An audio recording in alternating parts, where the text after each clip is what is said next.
साथ तालाब के किनारे चलने लगती है, जो पानी के बहुत करीब था। जब आराध्या तालाब के सामने खड़ी होकर पानी में अपना चेहरा देख बहुत खुश होने लगी, तब आराध्या की सौतन ने पीछे से आराध्या को पानी में धक्का दे दिया। आराध्या को तैरना नहीं आता था और तालाब पूरी तरह पानी से भरा था, इसलिए वह डूबने लगी। आराध्या को डूबते देख उसकी सौतन महल की ओर भाग जाती है। जैसे ही युवराज अपना काम खत्म कर महल लौटता है तो आराध्या उसे कहीं नजर नहीं आती है। युवराज परेशान होकर अपनी पहली पत्नी से पूछा, आखिर आराध्या कहाँ है? मुझे तुम पर पहले से शक था, कहीं तुमने उसके साथ कुछ गलत तो नहीं किया है? वह बोली, स्वामी, मैंने उसके साथ कुछ भी गलत नहीं किया है। ये सब कुछ बंदरिया का ही किया धरा हो सकता है, क्योंकि वह बंदरिया ही थी जो हमेशा आराध्या के साथ रहती थी। यह सुनकर युवराज को बंदरिया पर बहुत गुस्सा आया। उसने अपने सैनिकों से कहकर उसे कारागार में बंद करवा दिया।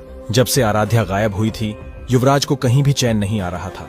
वह पागलों की तरह हर वक्त आराध्या को ढूंढता रहता था। युवराज का खाना पीना भी छूट गया था और उसका मन बस आराध्या में ही खोया रहता था। कुछ दिन बाद युवराज तालाब के किनारे से गुजर रहा था तो उसने तालाब के पास एक फूल उगता हुआ देखा। उसी फूल में उसे आराध्या का चेहरा दिखाई दिया। जैसे ही युवराज फूल के करीब गया तो फूल ने बड़े ही भाव से युवराज का स्वागत किया। युवराज बड़े उदास मन से उस फूल से बोला, तुम्हें देखकर मुझे अपनी पत्नी आराध्या की याद आ रही है, क्योंकि वह तुम्हारी तरह खूबसूरत और नाजुक कली थी। पता नहीं कितने दिन हो गए वह कहाँ चली गई है। धीरे धीरे इस जगह पर युवराज को शांति मिलने लगी। जब भी उसका मन उदास होता वह तालाब के किनारे आकर उस फूल से बातें करता। युवराज की पहली पत्नी को इस बारे में पता चला तो वह यह जानने आई कि वह आखिर तालाब के पास क्यों जाता है। उसने अपने महल के एक नौकर को आदेश दिया कि तालाब के पास जो बड़ा फूल है उसे काट डाले। नौकर ने बिल्कुल वैसा ही किया, लेकिन चमत्कारी रूप से एक दिन के भीतर ही उस फूल की जड़ से एक बड़ा पेड़ उग आया। उस पेड़ पर बड़े बड़े अमरूद के फल लगे थे, जो आम अमरूदों से कहीं ज्यादा बड़े थे। इसमें सबसे हैरानी की बात यह थी कि वह अमरूद कोई भी नहीं तोड़ सकता था, क्योंकि वह युवराज के इलाके में था।